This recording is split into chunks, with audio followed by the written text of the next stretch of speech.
मोहल्ले में होली।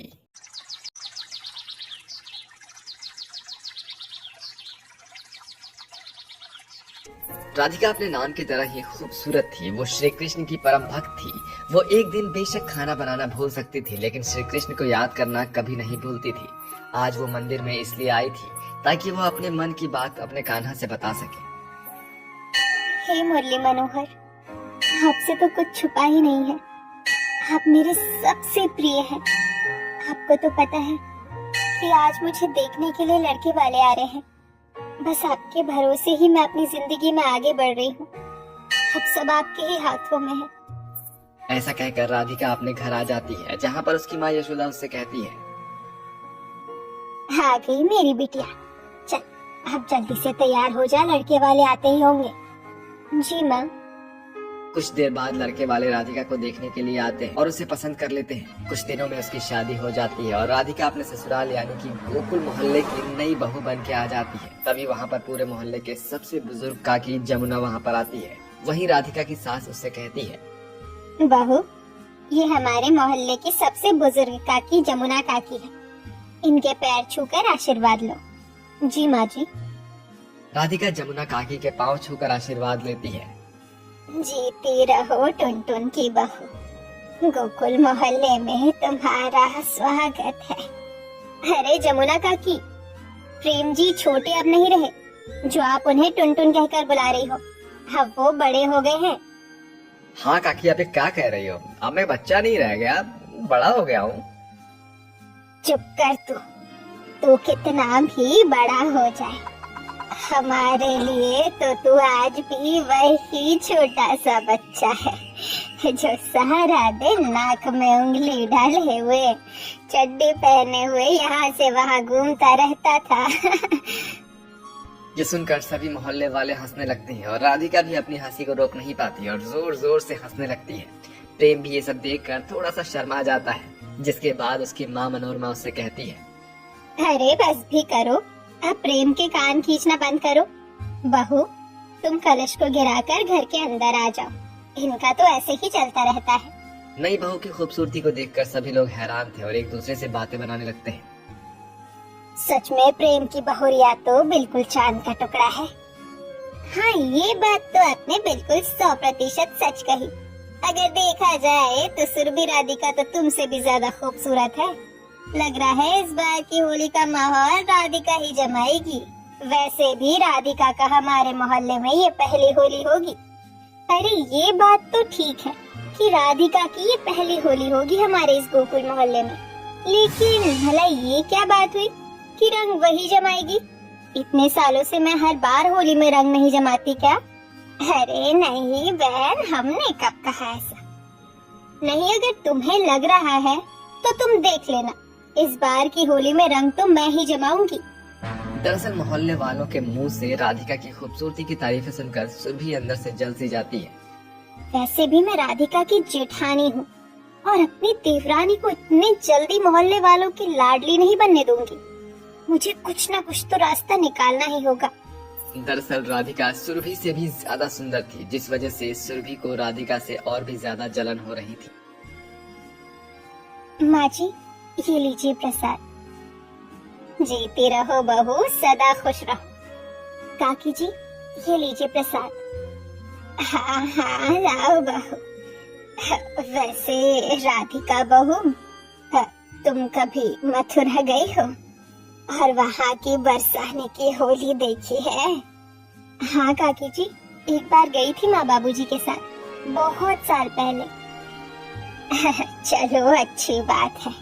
हाँ, तो तुम हमारे इस गोकुल मोहल्ले की बहू बन गई हो और मैंने ये भी सुना है कि तुम कान्हा जी की बहुत बड़ी भक्त हो। इस बार तो तुम्हारे ससुराल में तुम्हारी ये पहली होली है। हाँ, और तुम तो ये जानती होगी कि मथुरा बरसाना में लठमार होली खेली जाती है। ठीक वैसे ही होली हमारे इस मोहल्ले में भी खेली जाती है। हाँ, इसके लिए हमारा गोकुल मोहल्ला बहुत ही ज्यादा प्रचलित है। तभी ये बात सुनकर सुरभि भी वहाँ आने लगती है। तभी बीच में राधिका की सास मनोरमा कहती है, अरे हाँ, ये तो मैं भूल ही गई थी कि राधिका बहू की ये पहली होली है। सुरभि बहू, इस बार होली पर बहुत सी तैयारी करनी होगी। मैं सोच रही थी कि अभी से तुम पकवान बनाने शुरू कर दो। गुजिया, ठेकुआ, कचौड़ी तो बना ही लो। हाँ हाँ माँ जी, वो सब तो बन ही जाएगा, पर राधिका ने तो पहले कभी लठमार होली खेली ही नहीं होगी। राधिका को तो इसका पूरा अभ्यास करना होगा। पता चले किसी के सर पर लाठी जोर से पड़ गई तो उसके तो दिन में हवाइयाँ ही उड़ जाएंगी। तभी वहाँ पर राधिका का पति प्रेम आ जाता है। सुरभि भाभी, आप डरा क्यों रही हो? राधिका, कहीं तुमने लाठी से मुझे जोर से पीट दिया तो मेरा क्या ही हाल होगा यार। मुझे तो तुमसे बचकर ही रहना होगा। अरे तुमने तो मेरी राधिका बहू को तो पूरा गवार ही लगा रखा है। मेरी बहू समझदार है, ऐसे थोड़ी ना तुम्हें लाठी मार देगी। वो तो हंसी मजाक का खेल है। वैसे आपको डरने की कोई जरूरत नहीं है। मैंने पहले भी लठमार होली देखी हुई है। भैया के ससुराल जाते थे तो वहाँ भैया भाभी बहुत खेलते थे और उसमें हम भी हिस्सा लेते थे। इसलिए आप चिंता मत कीजिए, मैं लठमार होली के बारे में जानती हूँ। सुरभि भाभी, मैं भी आपके साथ होली के पकवान बनाने में मदद कर दूंगी। आप मुझे बता दीजिए कि कैसे कैसे क्या करना है। क्यों नहीं राधिका, आज मैं बाजार से सामान ले आऊंगी। कल हम दोनों मिलकर पकवान बनाना शुरू कर देंगे। दरअसल सुरभि के दिमाग में तो कुछ और ही षड्यंत्र चल रहा था। ये तैयार हो गए भांग के 2 लड्डू। अब ये दोनों लड्डू मैं होली के दिन राधिका को खिला दूंगी। फिर होगा तमाशा शुरू। पर मजा बहुत आएगा जब वो पागलों की तरह लठमार होली खेलेगी। पूरे मोहल्ले में उसका मजाक बन जाएगा। सभी ने भांग के लड्डू तैयार कर लिए थे। होली का दिन आ गया था। सभी लोग मोहल्ले में लठमार होली खेलने के लिए तैयार हो गए थे। राधिका का पति प्रेम भी उसके पीछे पीछे दौड़ रहा था। राधिका खूब मजे से लठमार होली खेल रही थी, वहीं बाकी लोग भी मोहल्ले के लठमार होली का लुत्फ उठा रहे थे। तभी सुरभि राधिका और प्रेम के पास आई। अरे अरे, मेरे नटखट प्यारे से देवर जी, ये पहली होली है मेरी देवरानी की। ऐसे थोड़ी ना रंग लगाना चाहिए। पहले आप सभी मुंह तो मीठा कर लीजिए।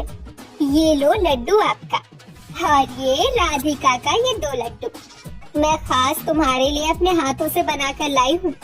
इन दोनों लड्डुओं पर सिर्फ तुम्हारा नाम है। इसे कान्हा जी का प्रसाद समझकर खा जाओ। भाभी, 2 लड्डू तो बहुत हो जाएगा। मैंने सच में नहीं खाया, मुझसे सच में नहीं खाया जाएगा। अच्छा चलिए, खिला दीजिए। आखिर आपने इसे कान्हा जी का प्रसाद जो कह दिया, और साथ में आपने इसे बहुत प्यार से भी बनाया है। आज मैं मना नहीं कर पाऊंगी आपको। राधिका ने सुरभि से वो भांग के लड्डू ले लिए और उसे खा लिया। वहीं सुरभि भी अपने भांग के लड्डू का असर होने का इंतजार करने लगी कि कब राधिका के ऊपर भांग का नशा चढ़ेगा और यहाँ पर तमाशा बन जाएगा।